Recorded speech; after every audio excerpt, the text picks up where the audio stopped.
যত জান্নাত আল্লাহ পাক রব্বুল আলামিন লিখেছেন, সমস্ত জান্নাতের মাঝে সবচাইতে স্পেশাল ভিআইপি জান্নাতের নাম হলো জান্নাতুল ফেরদাউস। সুবহানাল্লাহ বলেন। জান্নাতুল ফেরদাউসের ব্যাপারে আপনারা অনেকেই শুনেছেন। দুনিয়ার বুকে কোনো কিছু যদি আমাদের খেতে মনে চায়, সেটার অর্ডার করতে হয়, সামনে নিতে হয়, প্লেটে নেওয়ার পরে নিজের হাত দিয়ে তুলে মুখে দিতে হয়, তারপরে আমাদের পেটে যায়, আমরা স্বাদ পাই, ঠিক কিনা? জান্নাতুল ফেরদাউস আল্লাহ পাক রব্বুল আলামিন দুনিয়ার মানুষের চাইতে আরো শত লক্ষ ধাপ এগিয়ে স্পেশাল ভাবে তৈরি করেছেন, যেই জান্নাতের মাঝে আসমান দিয়ে পাখি উড়ে যাবে। বান্দার যদি মনের মাঝে কল্পনা হয়, মনের মাঝে যদি বান্দা চায় যে যদি পাখিটা খেতে পারতাম, আল্লাহ পাক রব্বুল আলামিন সাথে সাথে ওই বান্দার জিহ্বায়, ওই বান্দার জবানে ওই পাখির ভুনা করা সমপরিমাণ স্বাদ দান করবেন। বলেন সুবহানাল্লাহ। তো এই ইবাদতের মাধ্যমে, দাসত্বের মাধ্যমে আমাদের উদ্দেশ্য কি? যাতে করে আমরা আল্লাহর জান্নাত পাই, ঠিক কিনা? আওয়াজ দিয়ে বলেন, ঠিক কিনা?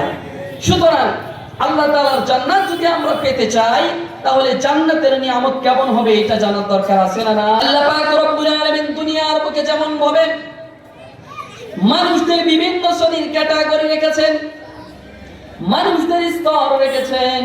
একটি মহল্লার মাঝে সবাই নেতা হয় না, একটি মহল্লার মধ্যে সবাই এলাকার মাথা মুরব্বী হয় না। কিছু মানুষ রয়েছে যারা দায়িত্বশীলতার জায়গা থেকে দায়িত্ব পালন করে, আবার কিছু মানুষ রয়েছে যারা সহনশীলতার সাথে এলাকার সমস্ত নিয়মগুলোকে মেনে নেয়। বলেন ঠিক কিনা? আল্লাহ পাক রব্বুল আলামিন আমাদেরকে দুনিয়ার বুকে প্রেরণ করেছেন আমাদের ইবাদত, আমাদের দাসত্ব, আমাদের সকল কিছু আল্লাহ তাআলার জান্নাত পাওয়ার জন্য। বলেন ঠিক কিনা? সুতরাং আল্লাহ পাক রব্বুল আলামিনের জান্নাত যদি আমরা পেতে চাই, তাহলে জান্নাত পাওয়ার পূর্বে জান্নাত আল্লাহ পাক রব্বুল আলামিন কেমন রেখেছেন, জান্নাতের মাঝে কি পাবো, এইটা জানার দরকার আছে না নাই?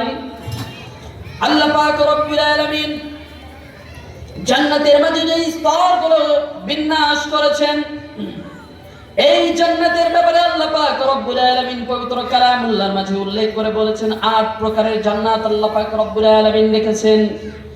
যেই ৮ প্রকারের জান্নাতের ব্যাপারে আল্লাহ পাক রব্বুল আলামিন পবিত্র কালামুল্লাহর মাঝে ইরশাদ করেছেন, যত জান্নাত আল্লাহ পাক রব্বুল আলামিন লিখেছেন, সমস্ত জান্নাতের মাঝে সবচাইতে স্পেশাল ভিআইপি জান্নাতের নাম হলো জান্নাতুল ফেরদাউস। সুবহানাল্লাহ বলেন। জান্নাতুল ফেরদাউসের ব্যাপারে আপনারা অনেকেই শুনেছেন। দুনিয়ার বুকে কোনো কিছু যদি আমাদের খেতে মনে চায়, সেটার অর্ডার করতে হয়, সামনে নিতে হয়, প্লেটে নেওয়ার পরে নিজের হাত দিয়ে তুলে মুখে দিতে হয়, তারপরে আমাদের পেটে যায়, আমরা স্বাদ পাই, ঠিক কিনা? জান্নাতুল ফেরদাউস আল্লাহ পাক রব্বুল আলামিন দুনিয়ার মানুষের চাইতে আরো শত লক্ষ ধাপ এগিয়ে স্পেশাল ভাবে তৈরি করেছেন, যেই জান্নাতের মাঝে আসমান দিয়ে পাখি উড়ে যাবে।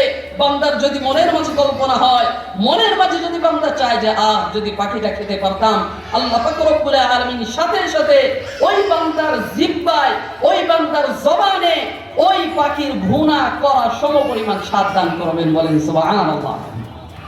আমার প্রিয় ভাইরা, আল্লাহ পাক রব্বুল আলামিন জান্নাতুল ফেরদাউসের ব্যাপারে কোরআনুল কারীমের সূরাতুল কাহফের 107 নম্বর আয়াতে কারীমের মাঝে উল্লেখ করে বলেন, ইন্নাল্লাযীনা আমানু ওয়া আমিলুস সালিহাতি কানাত লাহুম জান্নাতুল ফিরদাউসি নুজুলা।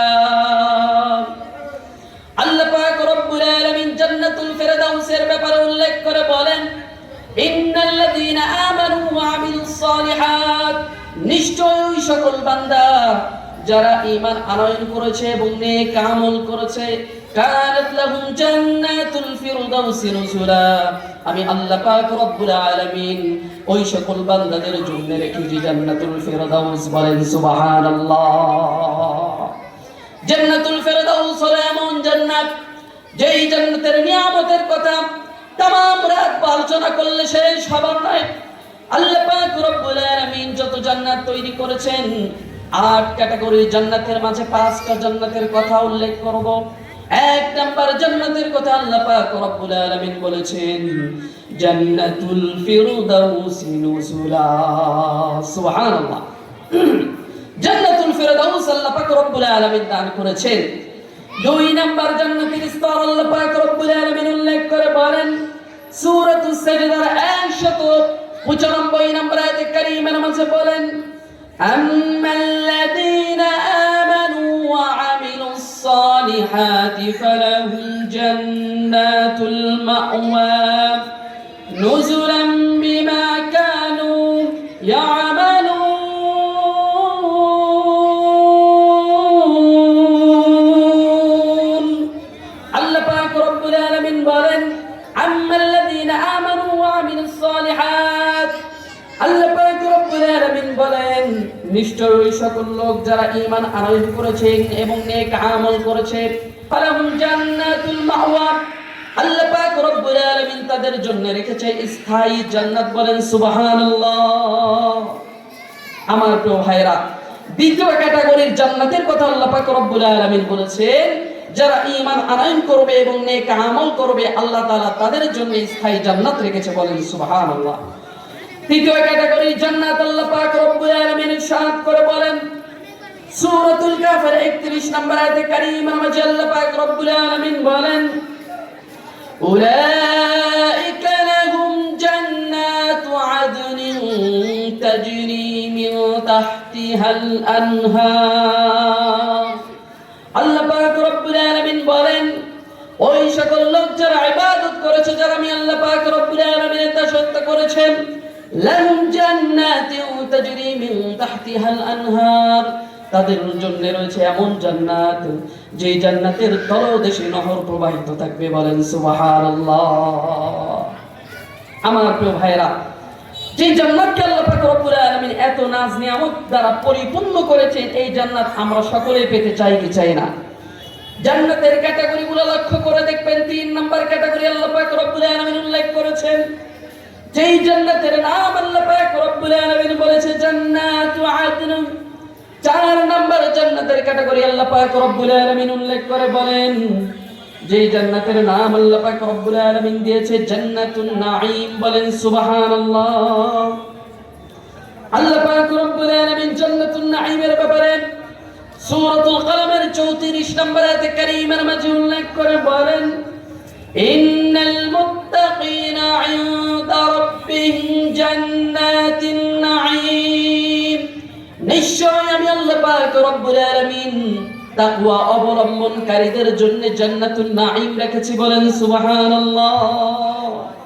4 নম্বর ক্যাটাগরির জান্নাত হলো জান্নাতুন নাঈম, যেই জান্নাতের ব্যাপারে আল্লাহ পাক রব্বুল আলামিন বলেছেন, এই জান্নাত আমি নিয়ামত দ্বারা পরিপূর্ণ করেছি। বলেন সুবহানাল্লাহ। আমার প্রিয় ভাইরা, 5 নম্বর জান্নাতের নাম হলো দারুল মুকামা, যেই জান্নাতের কথা আল্লাহ পাক রব্বুল আলামিন সূরাতুল ফাতিরের 35 নম্বর আয়াতে কারীমার মাঝে উল্লেখ করে বলেন, ওয়া ক্বালুল হামদুলিল্লাহিল্লাযী আযহাবা আন্নাল হাযান ইন্না রাব্বানা লাগফুরুন শাকুর।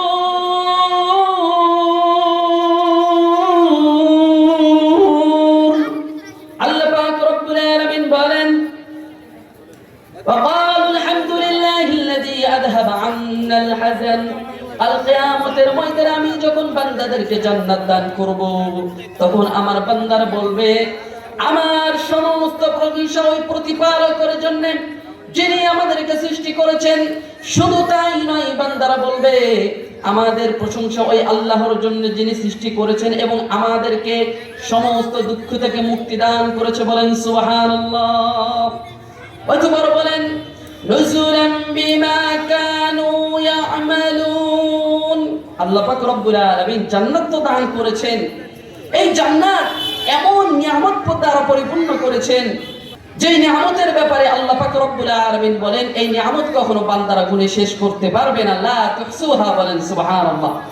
আমার প্রিয় ভাইরা, আমি একটি কথা আপনাদের সামনে স্পষ্ট ভাষায় বলতে চাই, আল্লাহ পাক রব্বুল আলামিন আমাদেরকে ঈমান নামক দৌলত দান করেছেন। আল্লাহ পাক রব্বুল আলামিন আমাদেরকে আমল করার তৌফিক দান করেছেন।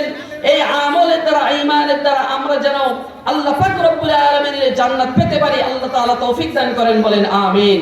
আমার প্রিয় ভাইরা, আল্লাহ তাআলা দুনিয়ার বুকে মানুষদেরকে পাঠিয়েছেন দুনিয়ার খলিফা বানিয়ে। বাংলাদেশের মানুষ 1971 সালে স্বাধীনতা অর্জন করেছে। স্বাধীনতার পর থেকে নিয়ে বাংলার মানুষ অনেক সরকারের আমল দেখেছে, অনেক সরকারের